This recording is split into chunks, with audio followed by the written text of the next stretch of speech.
went to the conference, there was the opening reception, and I said, remember, you need to introduce me to Dr. Ken St. Louis.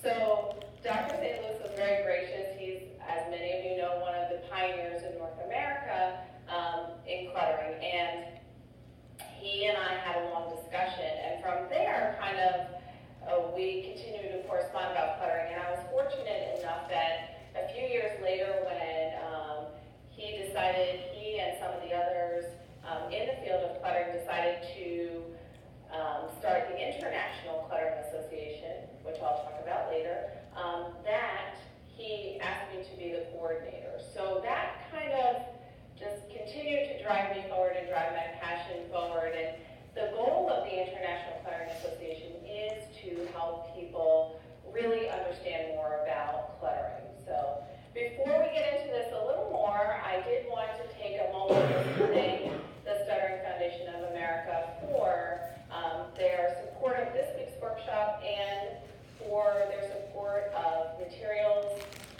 educational materials and workshops in general. One of my very first workshops leading toward my board certification in fluency disorders was right here in this building.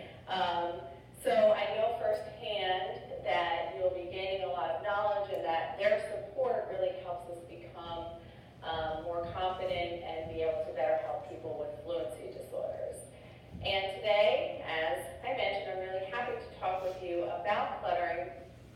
And we have limited time, but I hope to make the most of that time today. And I want to share with you just a way of thinking about cluttering and some assessment and treatment strategies for cluttering. Cluttering, as many of you may know or feel, is something that in the field of fluency disorders has been quite confusing. So I'd like to give you a little background on why I think where that confusion came from and how we as a field are trying to change that around.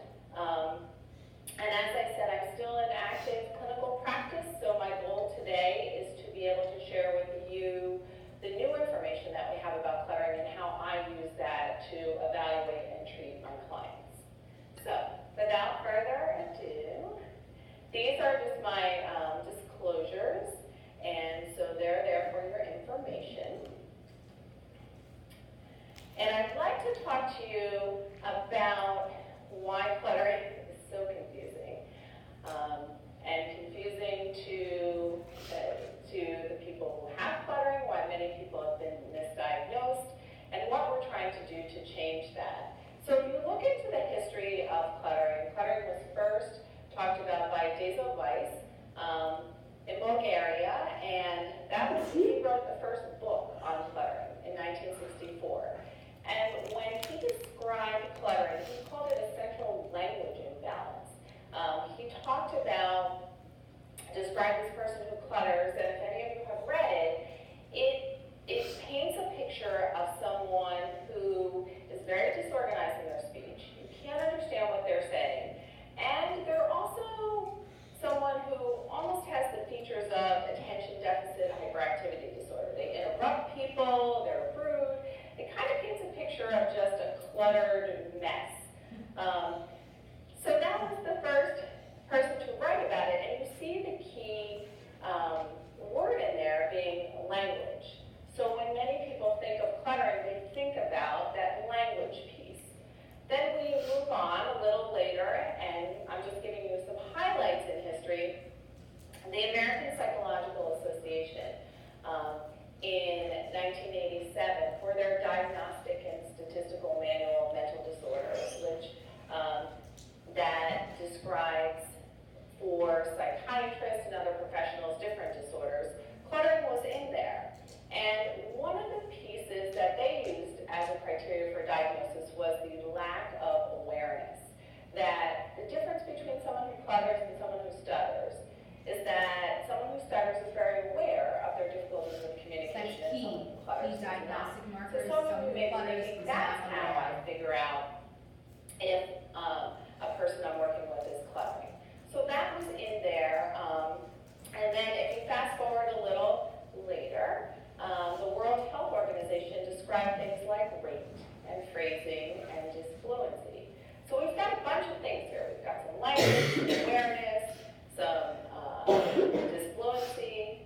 Then the American Speech and Hearing Association decided that, cluttering is quite confusing. So this was always the case. And a lot of therapists are having a hard time sorting out if someone is cluttering or not. So let's get a panel of experts together in a room, and they'll meet and they will sort this out. And we will come up with a very concrete definition. And you all probably know what happens when a panel of experts gets in a room. Everyone has their own opinion, and some things the intention is for them to get less confusing, but sometimes they become a little more. As you see, the definition is a little broader now. We were at language, we went away from language, now we're back to language and attention.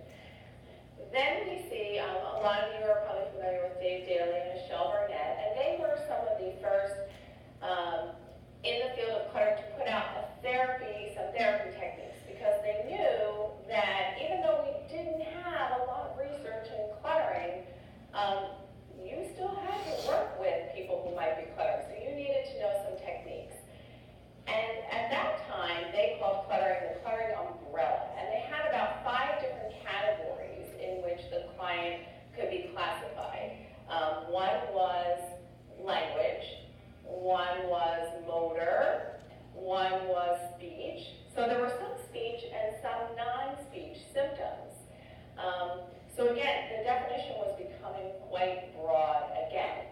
And what some people were saying in the field of fluency disorders is, I don't understand this, it's too big, it's too confusing, is everyone a clutterer?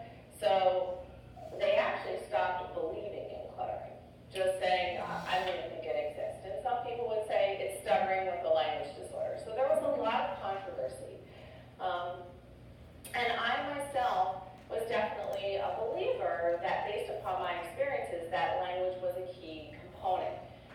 And then when I finally got to meet Dr. Ken St. Louis and we talked about it, he shared with me how he was working on the lowest common denominator definition to try to make this less confusing, because it was just a shame that people were saying, I don't believe in this anymore, because clinicians had to treat it, and so we needed to know what to do.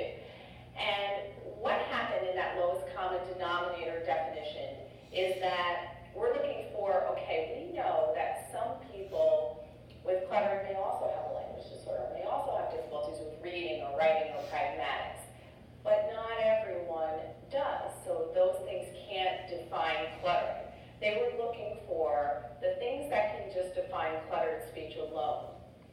In 2007, when there was a meeting among researchers, therapists, and people with cluttering in Bulgaria, we met some people who clutter, some adults with cluttering. And just as listening to the stories of people with stuttering has really helped us learn about the experience that they're going through, the same was with cluttering. And we met people who did not have language disorders. It was just that people were listening to them and saying, you're speaking so quickly, I can't understand what you're saying. So Dr. St. Louis developed the lowest common denominator definition along with Katrine Schultz, and they put that forth in 2011. And we'll go through that, but what it does is it takes out all of the other pieces that are not speech or fluency related. And it says that some people with cluttering may have other pieces that are pragmatic or language, but in order to determine if your client is cluttering, we are just going to look at the speech aspect. And I have found that as a clinician to be very, very helpful, to be very straightforward, and to help me figure out, okay, is this person cluttering or not? So that's what I want to share with you today. The secondary goal of creating that definition is to tighten up the research that we have on cluttering. So we do have a history of research on cluttering. The part that's confusing is that in the past, someone might say, well, we studied 10 people with cluttering, and it would say 2 experts determined the cluttering diagnosis. Now, we don't know if those people that we're drawing conclusions about have attention problems or pragmatic problems, or if they just have cluttered speech.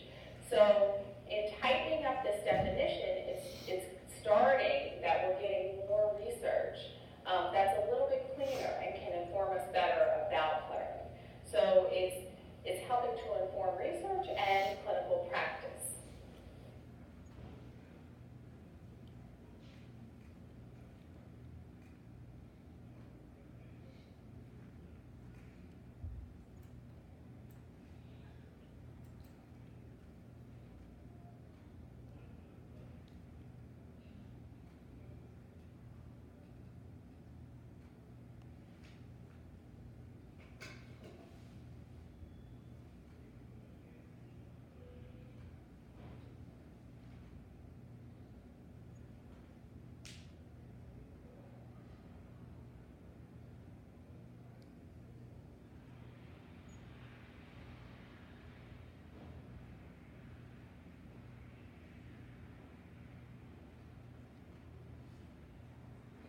Let me see.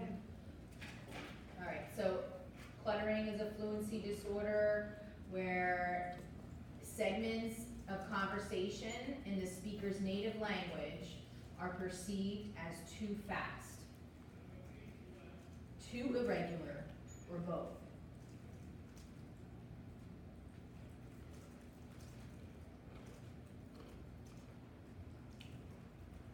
Got that? And it says, the segments of rapid or irregular speech must be accompanied by one or more of the following.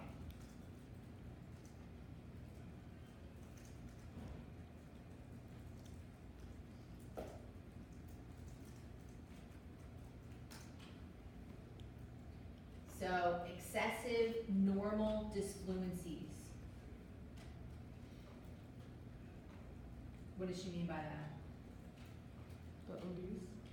Right. And formulation disfluency, right? Excessive collapsing or deletion of syllables.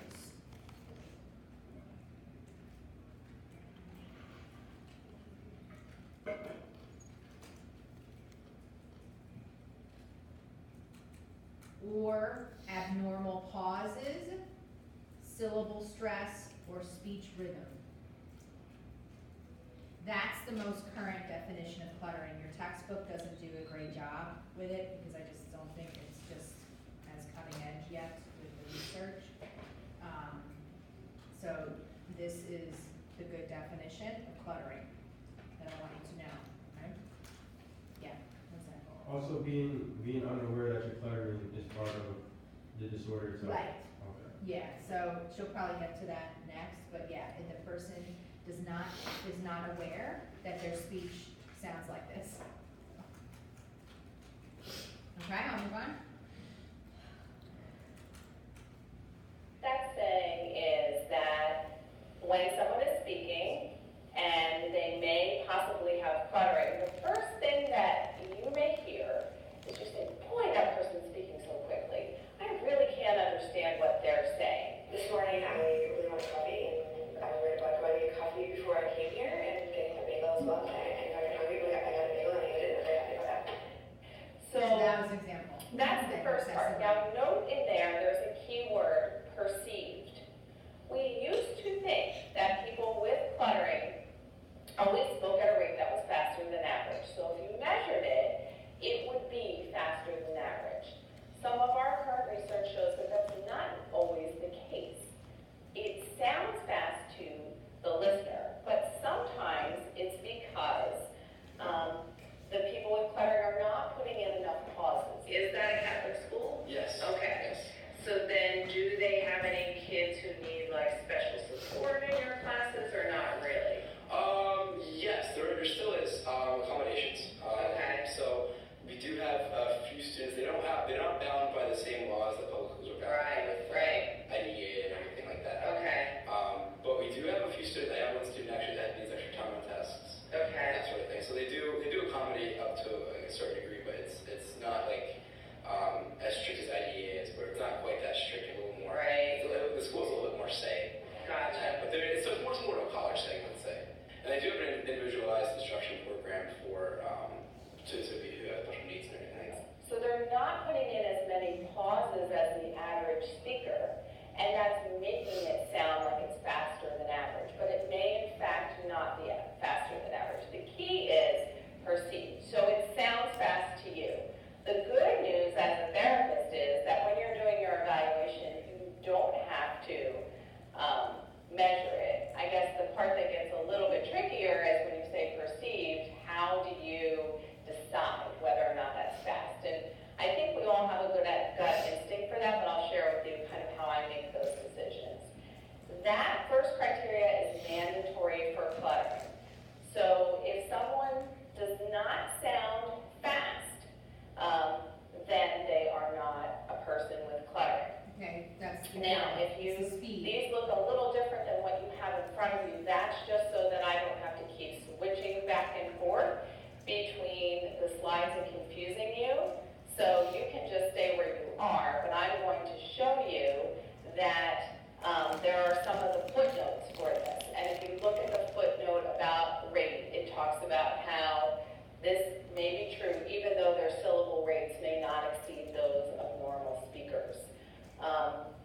So that criteria is mandatory, and if someone does not sound fast, then they would not be diagnosed as a person with clutter. The piece that you have to keep in mind is that most people really understand that if someone doesn't stutter all the time, they're still a person who stutters if they stutter sometimes. If someone doesn't stutter during an evaluation, they still could be stuttering even though you may not see it. So you have to understand that that is the same for clutter. Even though you may have, and I've seen many children and adults who do the majority of their speech, I find difficult to understand. There are people who only clutter in, let's say, a situation where they have to give a presentation for work, a high-stakes speaking situation. And there are children who will speak quickly sometimes and at a regular rate other times. So just keep in mind that it does not have to happen all the time. Usually it occurs in naturalistic conversation. That's what the current definition says. I have worked with children and adults who also do it when reading, but it varies. And you'll see how the first footnote says clear but isolated examples that exceed those observed in normal speakers are sufficient for a diagnosis. So it doesn't have to happen all the time, but it has to be fast. Okay, now there are people who speak quickly and are very articulate, right? And those people are not people with clutter. Those are just fast talkers. So if you go back to the definition, it has to sound too fast, but then something has to affect their communication, their ability to get a message across. So you'll see there's an A, B, and C there. And the thought with cluttering currently, put forth by some of our pioneers, Ken St. Louis, Phil Myers, Klaus Bacher, and Larry Raphael, is that the speaker might be speaking faster than average, but again, they may be average. But where they're speaking fast is they're speaking faster than their system can handle. So when you go too fast, if you're a person with cluttering, something is going to happen where it's going to be hard for the other person to understand you. That's the theory that this is based upon. So if you look back at the definition, you must be speaking at a rate that sounds fast sometimes, and then when you speak too fast, either A, B, or C, or any combination of those must happen, and then that person would fit the definition of cluttering. So we'll go through each of those. The first is that if you're speaking at a rate that's too fast for your... Does that make sense? So they're speaking too fast for their system to handle, right? And then it results in these A, B, or C breakdowns. system to handle. You may have A, excessive normal disfluencies. And then I'll take you back to that footnote, number 5. These disfluencies are often observed in smaller numbers in normal speakers and typically not observed in stuttering. So many of you may be familiar with non-stuttering like disfluencies.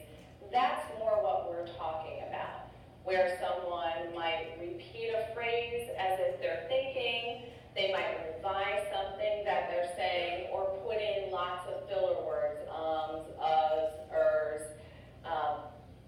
and then you would hear that in cluttering. Oh, just things like impermanent airspace, impermanent ages around Washington, things like that.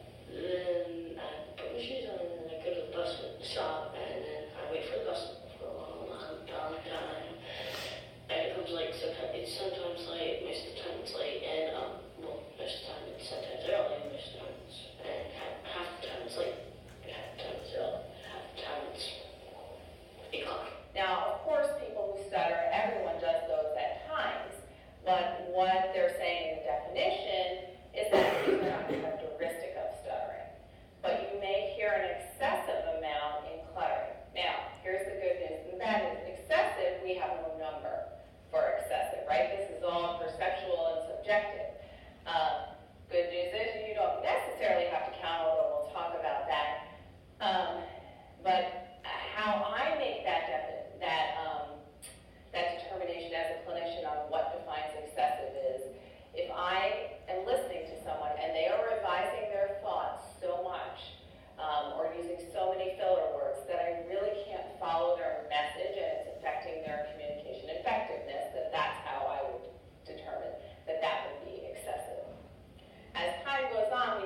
They may have, and or they may have B, excessive collapsing or deletion of syllables.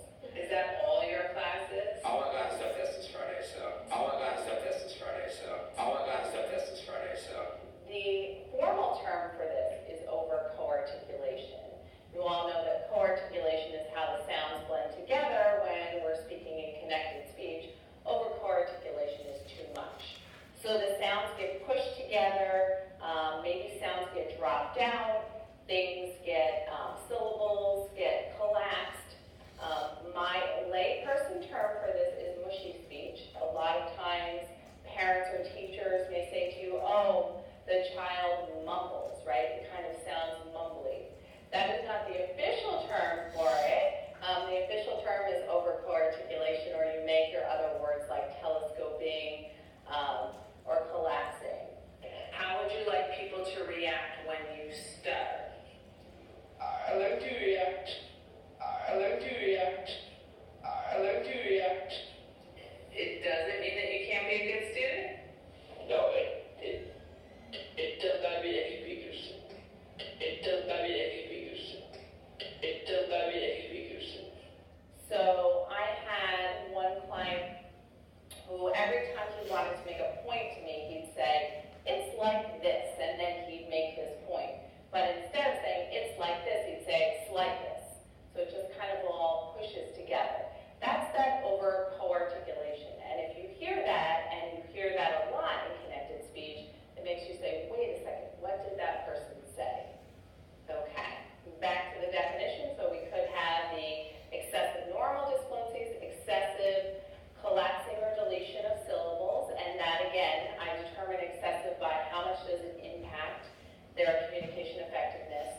Or C, abnormal pauses, syllable stress, or speech rhythm.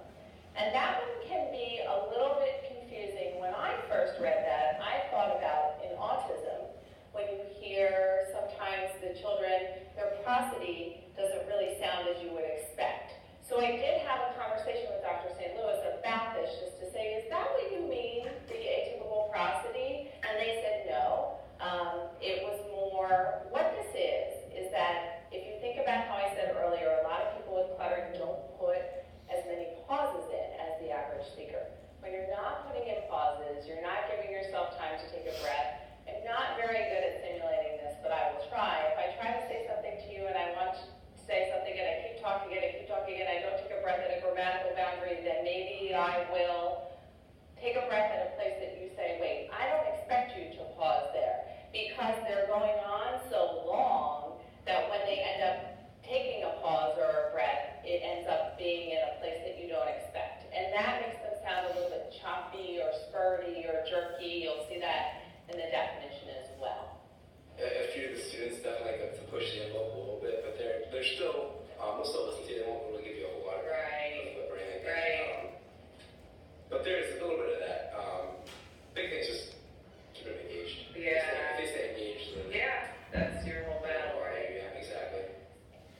So, overall, your client, if you're saying, okay, is this someone with cluttering, the first thing that has to happen is you or they or someone else has to say, sometimes they sound really fast.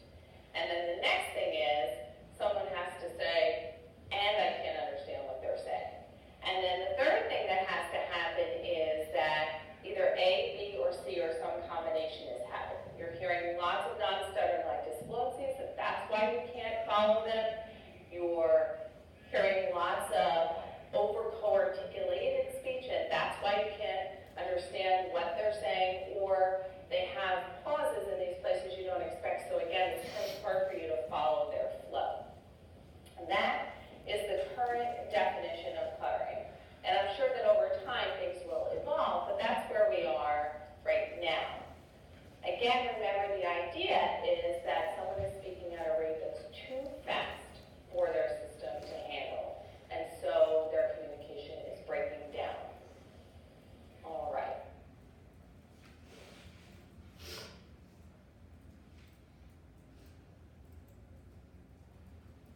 I have a question. Yeah. So what exactly is the least common denominator?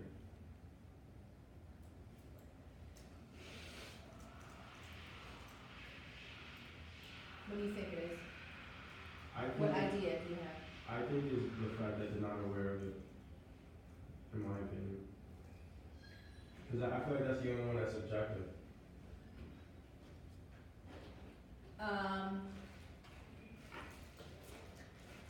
Yeah, but I guess, what do you think about the rate? I think that one's subjective because she also said it might not sound too fast to you, but it might be too fast for them personally, and that's why they're messing up or Right. having this fluency.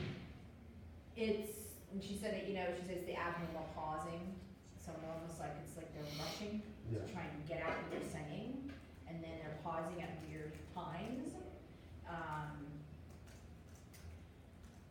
So the kids that I worked with who I would have characterized them So, given that definition, as cluttering, definitely had that characteristic.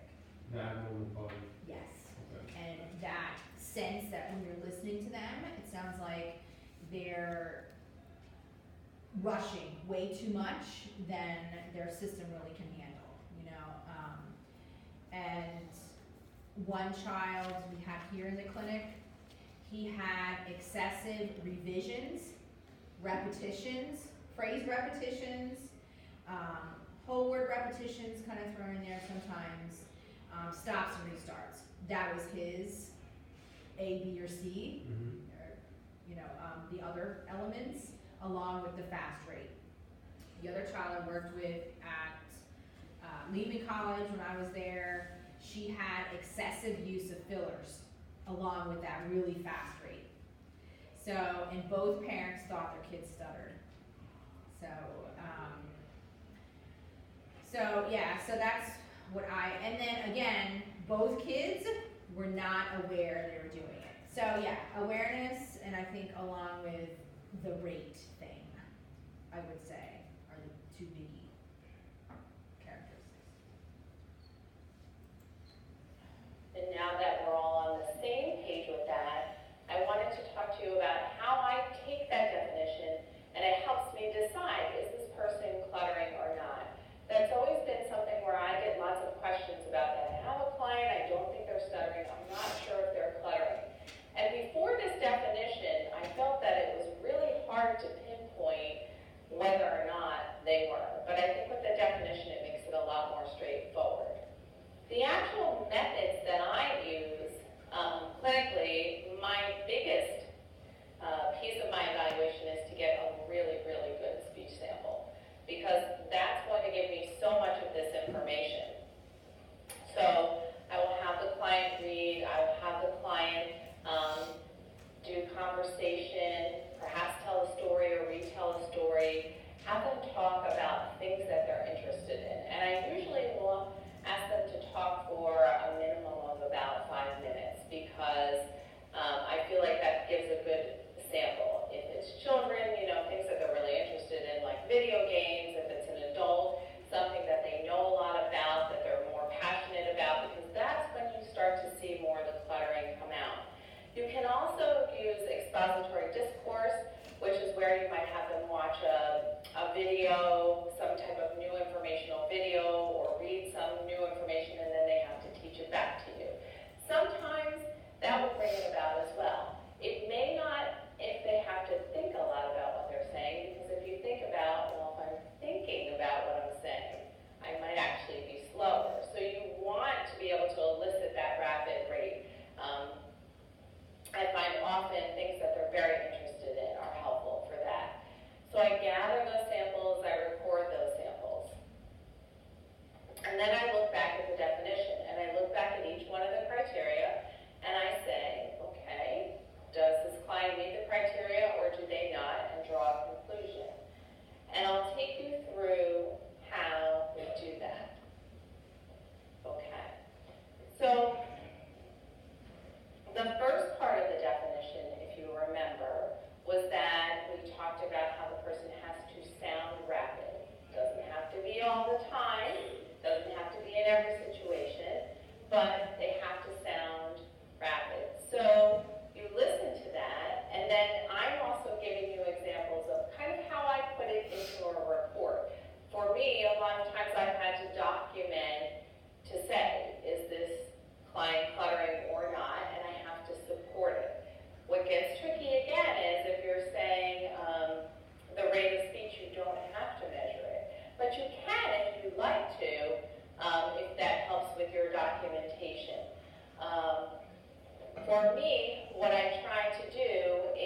parts are rapid rate, which parts are regular rate.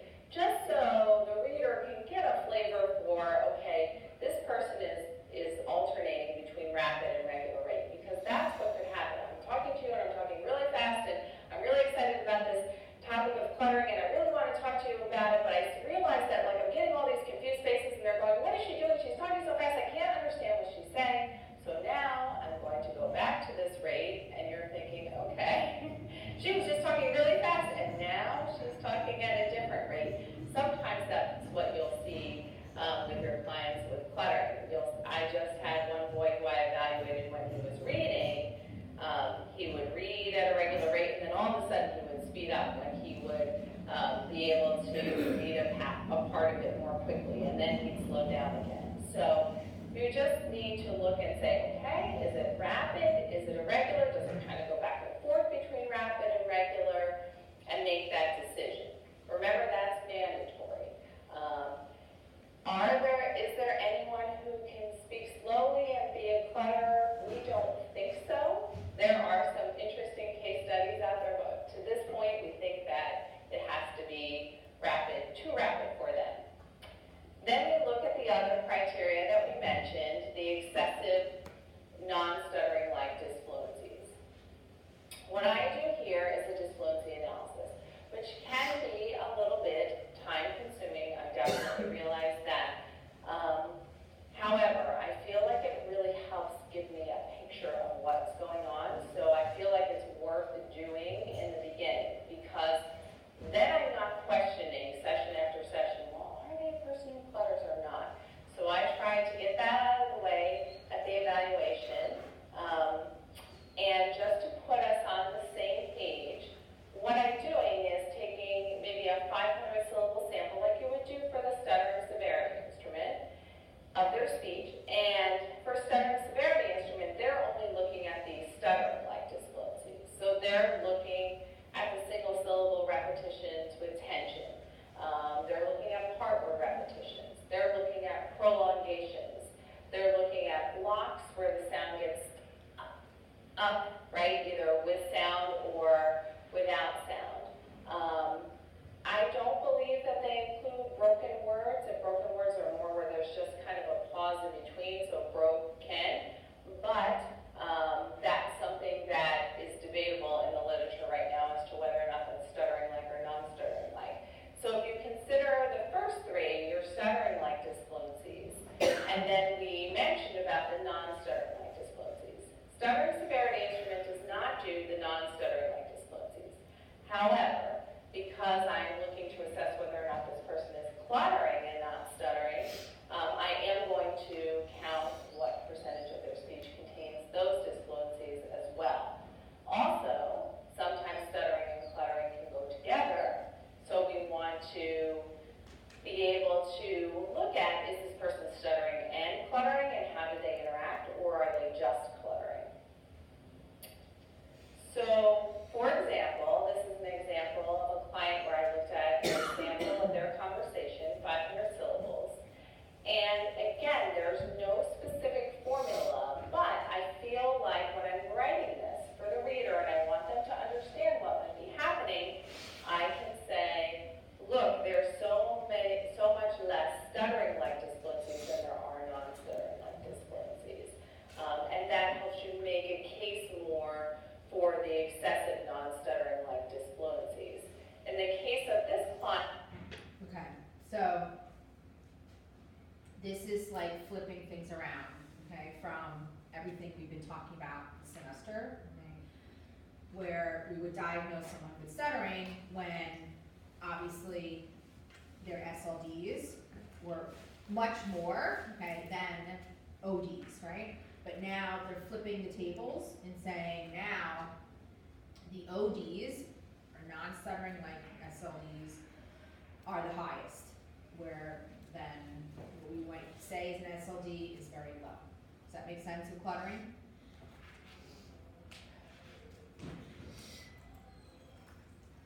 And they scored very mild on the stuttering severity instrument. So they had a diagnosis of very mild stuttering. Very interesting, because many of the people I've worked with cluttering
was I said, and you can see here, that anything in parentheses is supposed to be fast speech and collapsing of syllables. So basically, it's making too much noise. And again, it's very difficult. You can transcribe this phonetically depending upon who's reading your report and who will understand it, right? And then that may be helpful. But whatever way that you want to write it so that your reader gets the idea that the person is kind of collapsing their syllables. Sometimes if you can, write the word in a different way so they see that sounds are left out. But I'm saying, yes, this class did in fact meet the second criteria for cluttering. And the last criteria is that the pauses are in places where you would not expect them grammatically. And for this client, they also met this criteria. So this was something that the client read, and wherever the asterisks are on the slide, you will see that that really isn't a place you would expect a pause grammatically. So Clayton huddled deeper under the blankets, covering his ears. Still, the sound of the numbers hitting the glass keep him from sleep. And that revision is just another thing that was going on when I was analyzing his non-stuttering like disabilities. So again, just giving an example to your reader that this is what's happening in terms of the atypical pauses. For my particular client, I said that the necessary criteria had been met for a diagnosis of cluttered speech. A lot of times I refer to it as cluttered speech as opposed to cluttering to focus on the speech characteristics. You don't have to do that, but that's something that I like to keep the focus on the speech aspect of it. Or you may say, at the end of it, your client doesn't meet those criteria for cluttering. Maybe they have a rapid rate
had someone with dysarthria slow down, they're going to be clearer, but they are not going to be clear like your average speaker. So that's something to keep in mind, and some of the things I do to tease that out. Then atypical pauses, there's a possibility, and this I think you have to explore over time, that someone is, first of all, speaking too quickly because they're trying to avoid a moment of stuttering, right? And it may not be cluttering, but also, are they stopping before a word because they're afraid of that word, or they're trying to let the tension pass? I worked with a boy who no one thought he stuttered because he was hiding his stuttering, and they couldn't understand why, when he was reading aloud, he read so slowly. So what he would do is go R, excessive, disfluencies, do. He was waiting, pausing between each word to wait until he didn't feel any tension. So you have to be careful to make sure that those atypical pauses are not someone trying to hide their stuttering, and that's why they're pausing in those places. Or is a person pausing because they're trying to find a word. They can't retrieve that word. Again, you could have that with cluttering, but you need to sort that out. So with that, it's just more, I think, we as clinicians, for what we know now, just have to be aware that all these other things are possibilities, and we almost treat it like an investigation, where the first session we're doing this evaluation and we're saying, this is what we think it is, but maybe with someone who's hiding their stuttering, they're going to need to have a relationship with you before you really understand that, before they'll really share that with you. So in therapy, you will explore it and you will see if that is what's going on or not. So I think it's important for us to say, okay, we have a much better system to be able to say, are they cluttered or are they not? However, we don't have to make everything a definitive diagnosis right away. Sometimes, if I'm unclear, I will say in my conclusions, they have characteristics of cluttering and it needs further exploration. I think that's probably the most ethical thing that we can do, because some of these things will take time to sort out. Okay.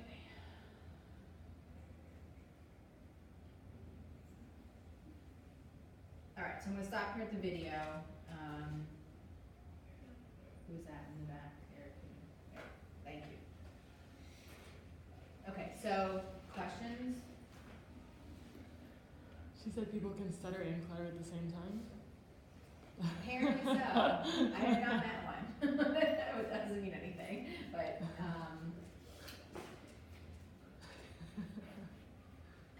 I guess what she's saying is, there could be higher rates of SLDs along with these characteristics that she's saying of cluttering together. So, but like I said, the cases that I've seen in children, it was clear that they were not showing developmental stuttering and more, again, the criteria for cluttering. All right, so what do you think you would do for treatment for someone who clutters? Maybe work on like pacing. Yeah, that's the biggest thing, right? But the other characteristic of cluttering is the awareness, right? How do you think you get over that?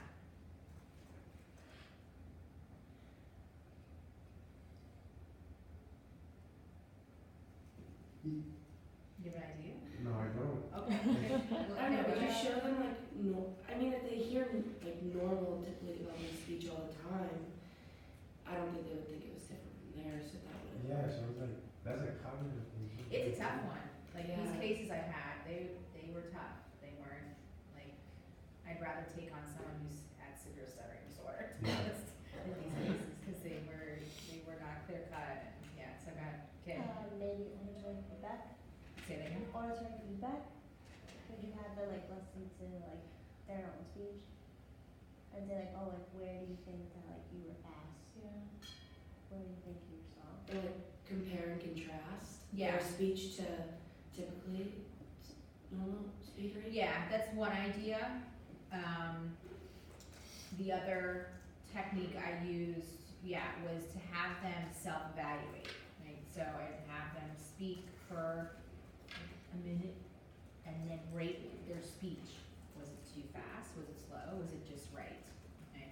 And then, but again, it's the pausing, right? So, it's teaching the client to use more typical pausing.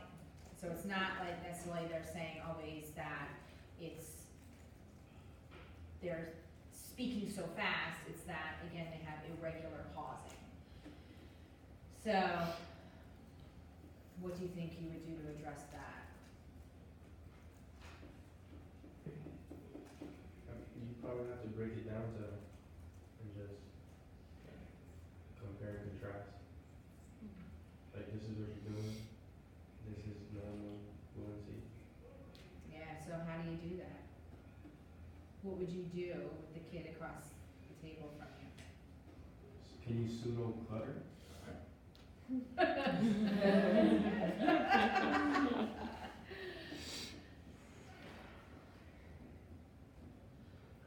Okay, you could, yes, talk to me quickly, now let's go slow. Yeah, so you could kind of, compare, contrast, kind of, in different ways of handling rate and pausing. Yeah, so you could do that.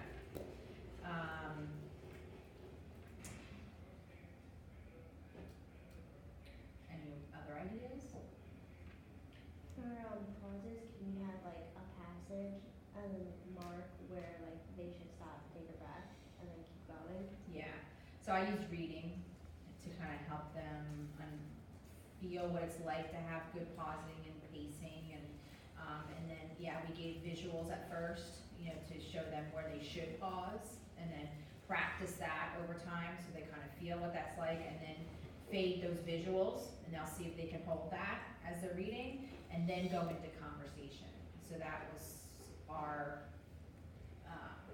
and it worked, but in structured situations. So reading's very structured. If we go into like some structured conversation right after we did it, the client kind of was able to hold that, okay?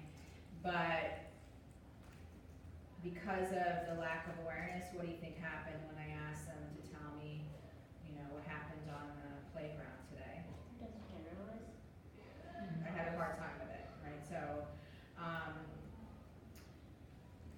because of that lack of awareness. So, that's the challenge with these kinds of cases. And, if you watch this whole thing, she goes into therapy and she talks about that too, honestly, that is, but she had one trick that she recommended in that you teach the client to read facial expressions. So when they end up talking with that irregular rate and irregular pausing, and then they end up having more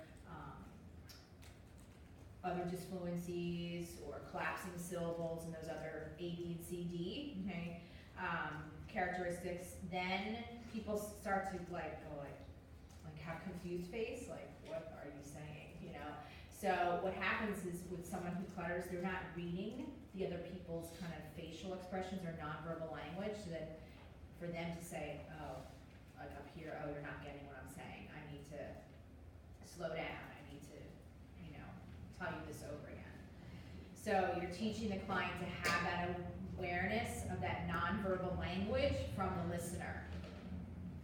So I never got that far, the clients, to teach them that. And again, they were young kids. So I think she's working, it seems to me, like from her lecture here, that she works a little bit older individuals, young adults, and maybe some college students who are coming in to the university there, who are demonstrating some cluttering characteristics. But for younger kids, again, I haven't had that experience of saying, yeah, that works. And in my mind, I'm like, that might be tough. Maybe like a third grader might get that, where you could play a game, and what's suggested too is, I read on the ASHA listserv for fluency, so I'm on that one, and someone suggested playing a game where you kind of, you yourself demonstrate cluttered speech. So again, like Jose was saying, pseudo-stuttering, but pseudo-cluttering, okay? And then the child then kind of demonstrates a confused look, and then you demonstrate, oh, and then I slow down. And then you have a child start talking, and then you yourself demonstrate that confused look and see if then they identify themselves to then slow down and use some more appropriate pacing. So that was the other suggestion to tackle that awareness piece. It's kind of like the catching, right? Yes. Mm-hmm. Yep. Yeah.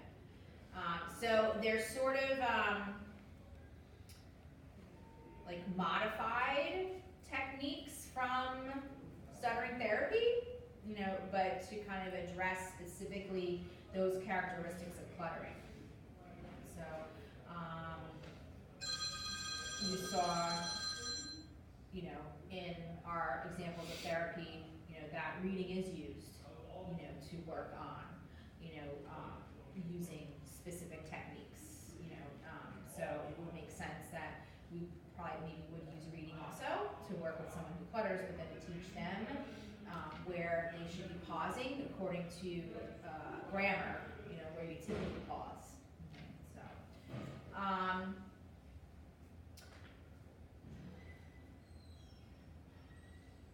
The other thing I did with a child who overused interjections was to see if she could catch herself when she said and then we had her collect tokens. So she would take a token every time she said and put it in the bucket. Okay? So the less amount of tokens per thing, that's when she'd earn a prize. So it was like the opposite, So each time, and that was a way for the student I was working with to collect her data and to kind of see any progress over time, and to kind of help with that awareness. The other strategies I've used too is trying to help the child understand the value of pausing and thinking before they talk. The child I worked with here, it seemed like he was just talking like a complete stream of thought from his brain. It was no filter whatsoever. So that was something, that we used as a technique, was wait, then, God bless you, wait, then talk. Okay, wait and think, then go. So those are some of the tricks too that we use. And when the children were in that kind of structure and support, they became very fluent. You didn't hear the cluttering at all. So, but again, the challenge was once they left the therapy room, and then, for them to carry it over, I had personally more challenges with that. So these kinds of cases.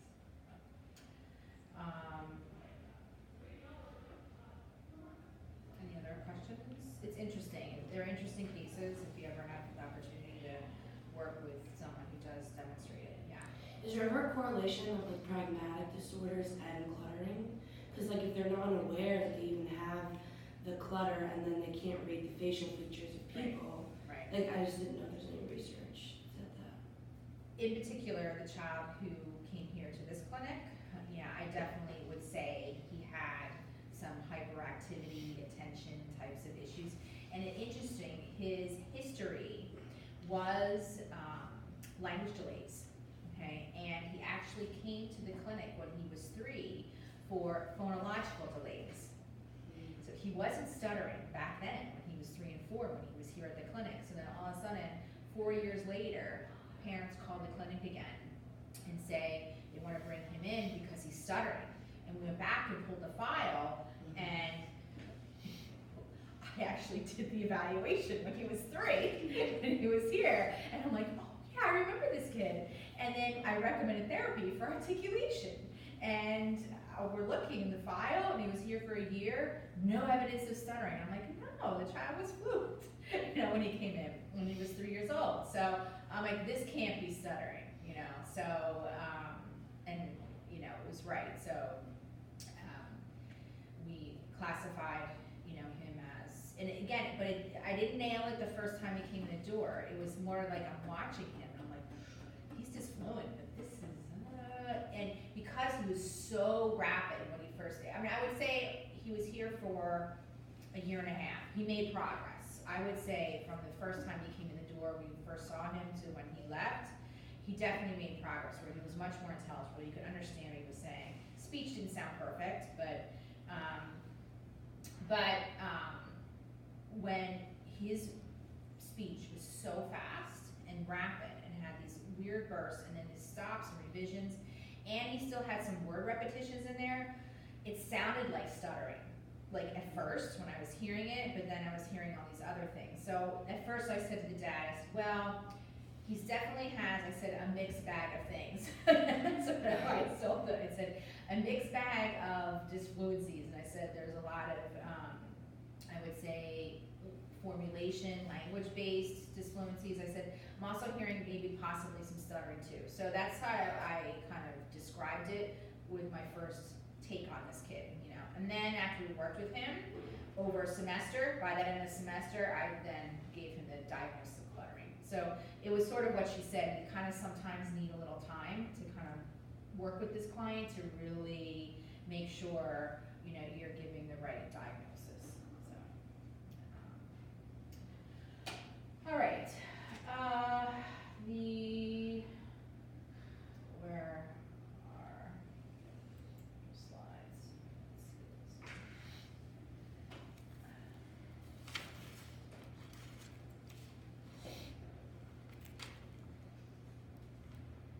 So I'll just point out a few things about neurogenic stuttering, okay, that you need to be aware of.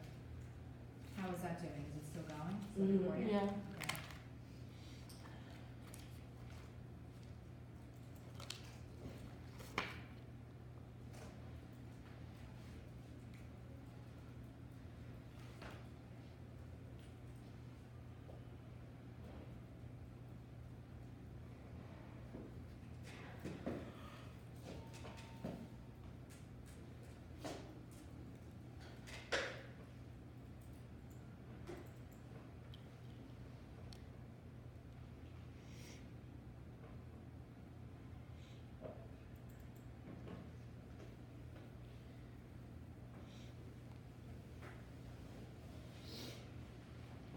So the text kind of emphasizes more cluttering as more being a language impairment than speech. But if you listen to her lecture tonight, still not clear. So still some work to do about that.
okay now.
Okay, so neurogenic stuttering. This is when you're seeing stuttering-like characteristics in someone's speech in middle age. Okay, so they said here mean onset 40s. Okay.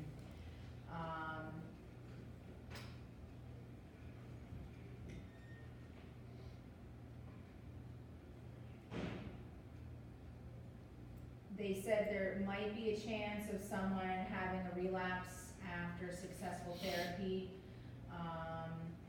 or characteristics of speakers who've managed their stuttering in a covert, interiorized manner. So, but in my experience, when you're really talking about neurogenic stuttering or acquired stuttering, it's a result of some type of neurological impairment or neurological incident that happened in middle age. Okay.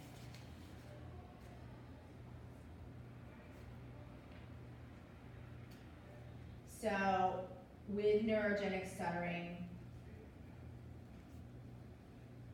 techniques that we've learned as far as speech tools and things that someone with developmental stuttering can use to promote fluency, okay?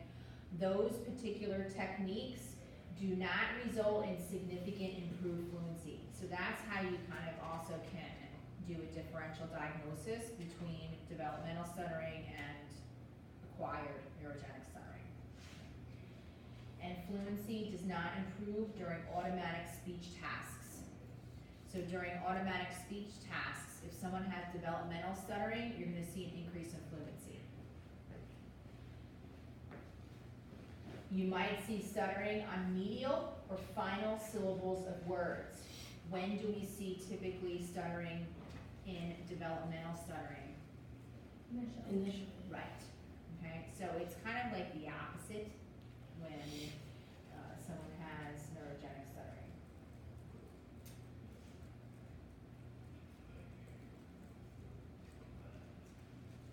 So, people who have developmental stuttering, we know have variation of fluency across speech tasks and speaking situations. Someone with neurogenic stuttering does not have that variation. It's there all the time, no matter what they say or what the speaking situation is. Okay. There also is an absence of struggle behavior, emotional reactions, and secondary behaviors. Okay. So, someone with neurogenic stuttering doesn't demonstrate these extraneous types of symptoms that someone with developmental stuttering has. Okay.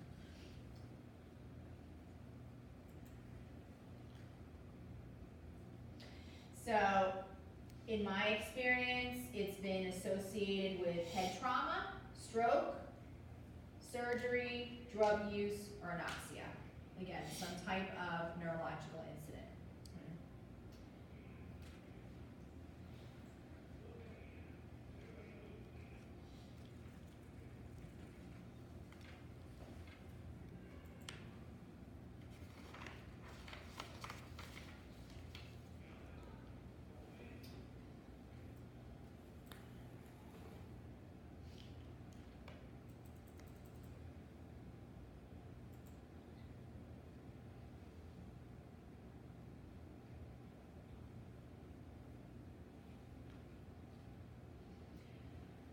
So,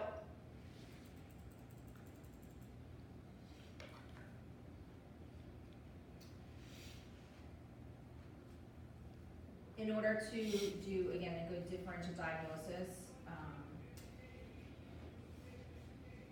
for someone who is middle-aged, that you get, say, you're in a medical setting and you get referral to evaluate a patient, and it says on there, the physician says that they're demonstrating stuttering in their speech.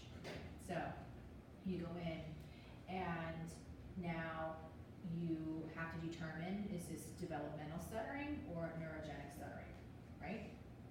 So, the patient is in the medical facility because, say you're in rehab, subacute, okay?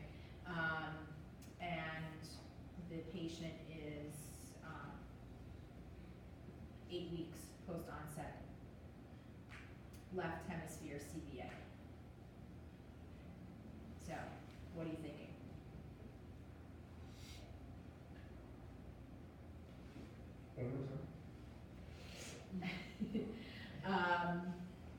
You're a clinician in subacute rehab, and the patient you just received for your caseload to evaluate is 8 weeks post-onset, left hemisphere CBA, and the physician says on the referral that the patient's also demonstrating stuttering.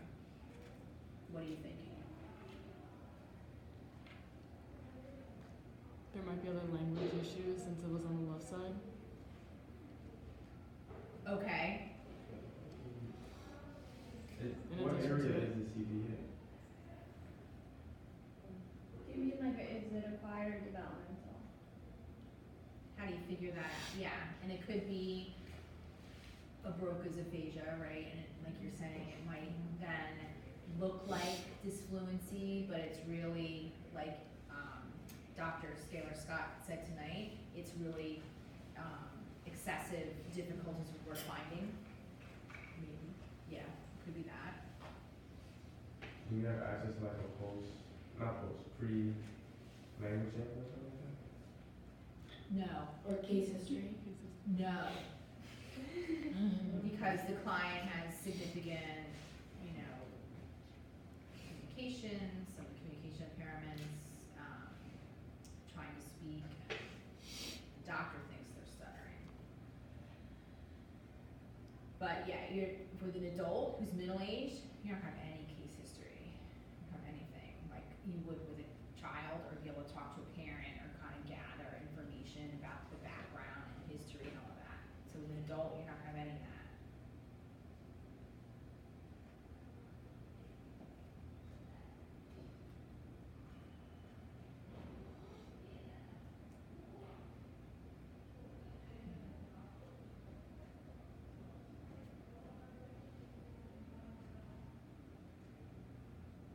So, how do we figure out if this is developmental stuttering or neurogenic?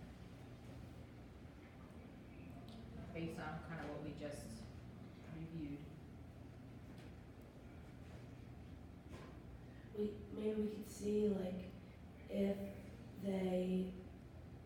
the stuttering or dysfluencies are in like the medial or final syllables, or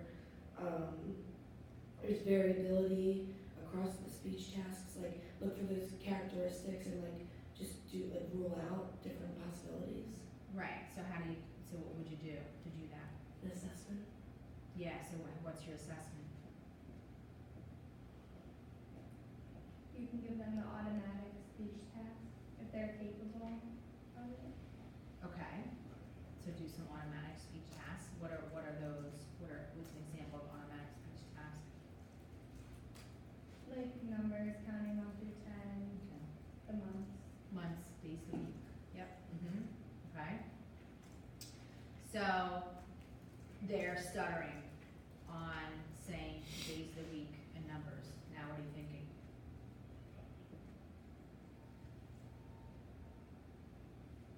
As required.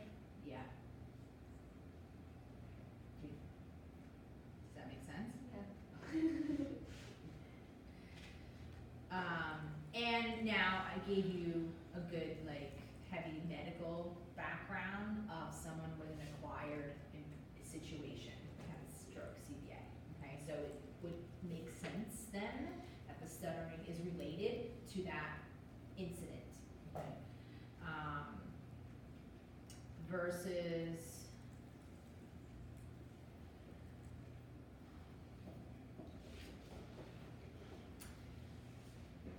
you work in a skilled nursing facility and you have a patient that's been referred to your caseload because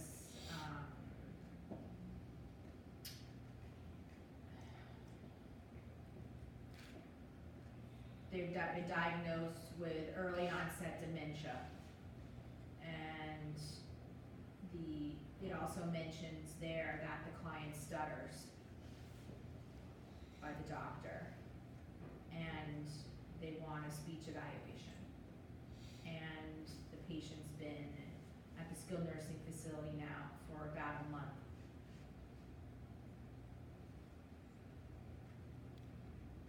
That could be a word finding issue and not necessarily stuttering. Okay, what else?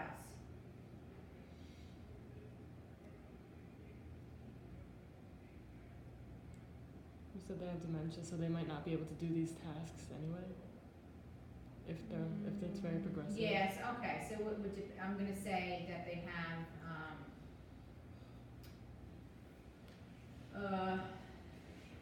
still functional speaking skills, some functional ability to understand some basic directions in conversation. And it says in there that they stutter.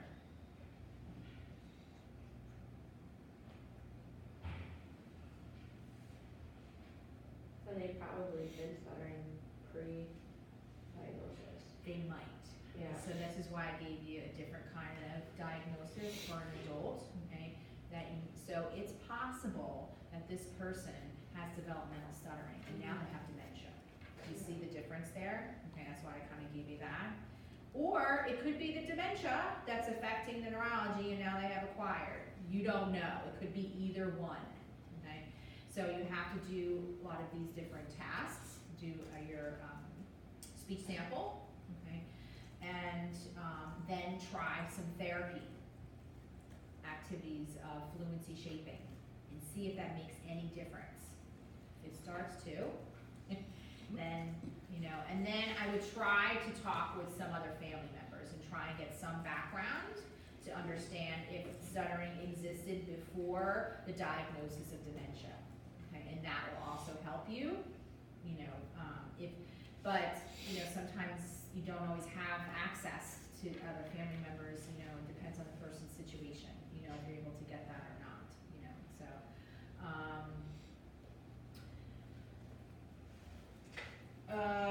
Okay, what else to tell you?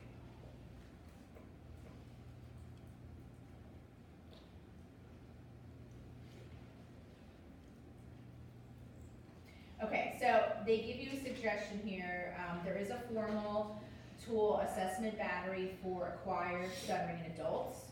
So if you do work in the medical setting, you might want to have your hands on that one.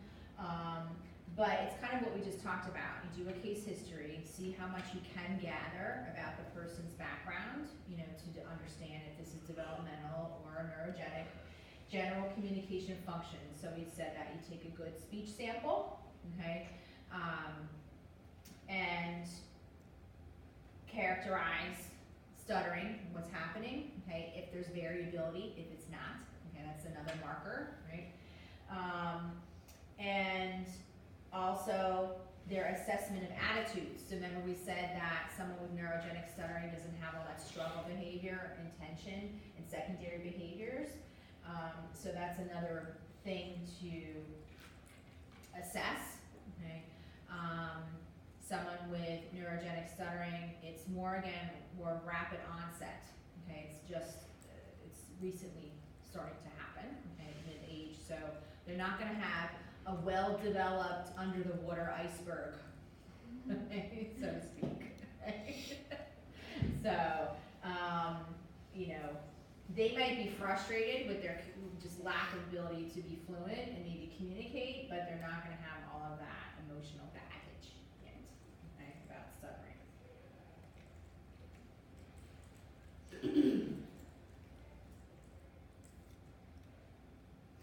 So, what obviously can happen is that as the person recovers from their neurological incident, then the stuttering resolves along with their natural recovery.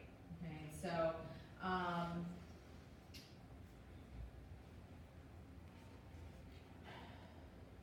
research has indicated that patients with Parkinson's disorder are more responsive to treatment than stroke patients.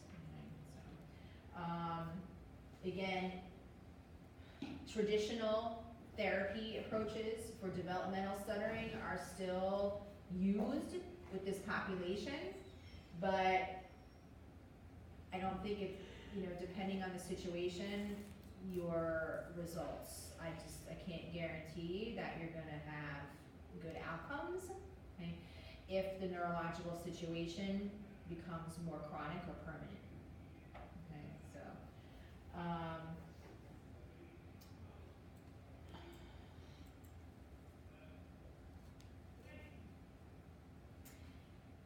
they discuss psychogenic stuttering also in this chapter. It obviously exists, or else they wouldn't talk about it. But I think it's really rare, okay, that you would come along with this type of disorder. I think you'd have to work in kind of a specialized situation with adults, okay, maybe private practice. If you end up specializing in fluency and have a private practice, you might come along with a client, maybe you might present this way. If you're working in a medical facility where you do have to treat patients on a psychiatric unit, I actually did, as a graduate student, I did an internship at Johns Hopkins Hospital in Baltimore on their adolescent psych unit. Ooh, very interesting internship, right? You would never think, why is a speech pathologist working on a psychiatric unit? Well, we were there primarily to do evaluations to help understand if the children who were being admitted to with psychiatric problems also had underlying language disorders or language learning impairments, okay? So that was our role there. Yeah, it was very, yeah, it was very interesting placement. So yeah, the summer in between my first and second year, that's where I was, at Johns Hopkins every day. And so if you're in that kind of setting, you might see something like this, okay? You know, so, but again, it's, like I said, very specialized and more, you know, rare, but it's good for you to know that it's been documented, it does exist, okay?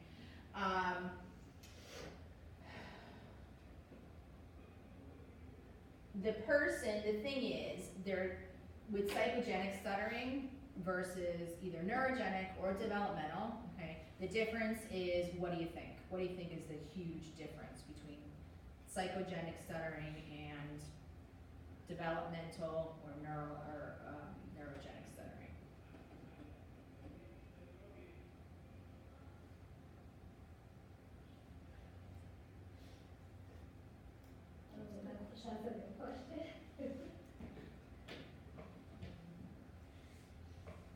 Would it be the rate in which they improve? Well, yeah, they say that psychogenic stuttering individuals will have rapid improvement. But what's the difference up here? Like some psychological thing caused the stuttering, which we've talked about, like really doesn't happen often, or it's very, it's not common, doesn't really happen. Okay, so the people who have either neurogenic stuttering or developmental stuttering, what's going on up here? As far as the cause.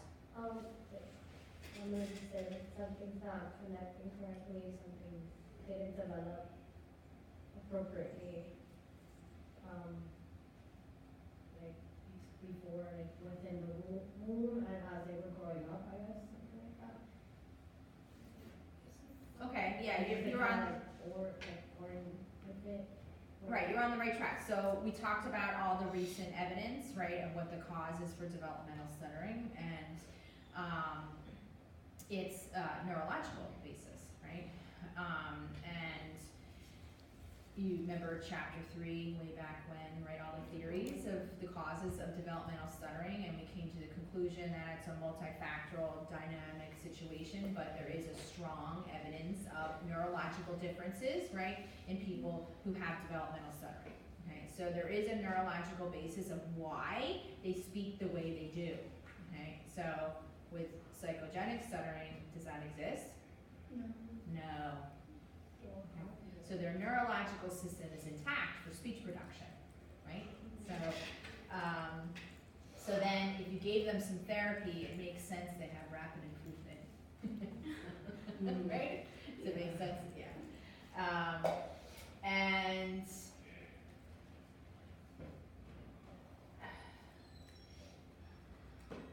let's see, what else did they say?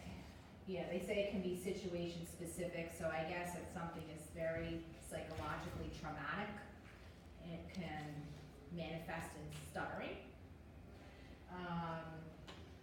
Yeah, conversion reaction to anxiety and depression.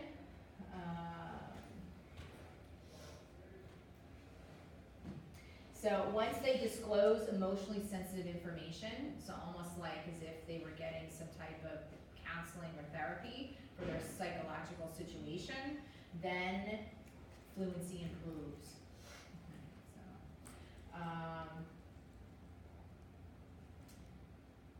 So they also, again, see the opposite, where with less difficult tasks like automatic speech and single words, that there's more stuttering. And so that's the another marker.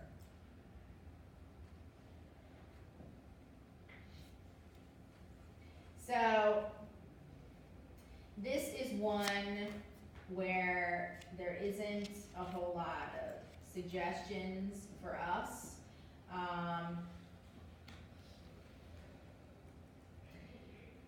In that you kind of proceed with some typical treatment that you would give for someone with developmental stuttering, but they say here, you know, over half of patients go to a normal range of fluency after 1 to 2 sessions. So they're not clients that you would have long term or make a lot of money with.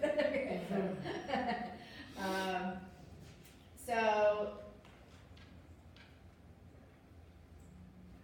that, you know, it's not to say that we shouldn't treat these individuals, but when you do give them typical treatment for stuttering, you have some real rapid improvements, okay?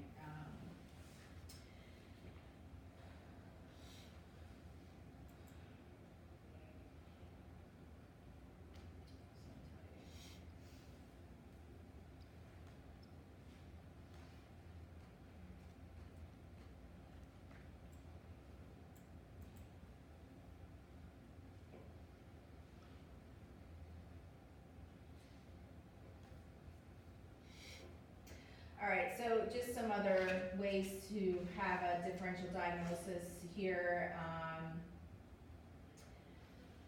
Look, again, we're looking for signs of some type of neurological impairment would then give us more of an idea that this would be neurogenic stuttering, okay, over psychogenic stuttering.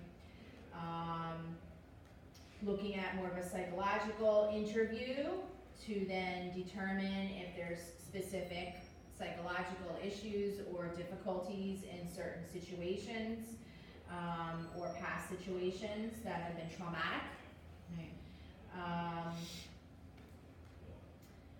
Obviously, like I said, there's more reported cases of neurogenic stuttering than psychogenic stuttering. So, just one last note, as you guys go out in the field, you may have experience of working with veterans, okay, who have been in combat, and have related traumatic brain injury or PTSD. Okay, so they're saying now that this population is also showing evidence of fluency disorders. So some of you might go to work for the VA. You know, you have different options, you know, once you go out in the field. So you know, you may, even though, like I said, the topic we're talking about is more rare, but now, you know, with veterans coming back, you know, from the Middle East and the wars that we've been fighting over there, that you may still now see more of this, you know, if you choose to work with that population. So,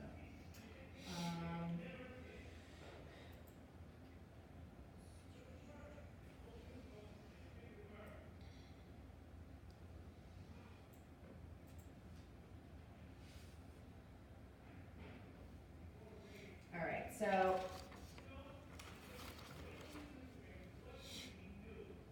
I'm not going to.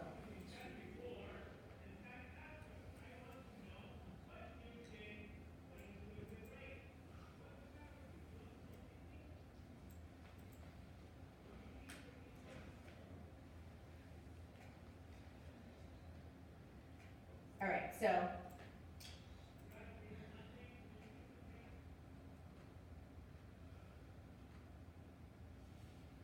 you can read the other slides that, you know, go into more specifics with TBI and PTSD.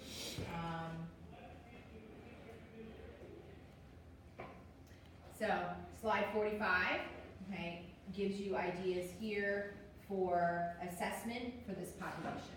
Okay, so kind of focus on that when you're concluding with this information. Okay? Yes.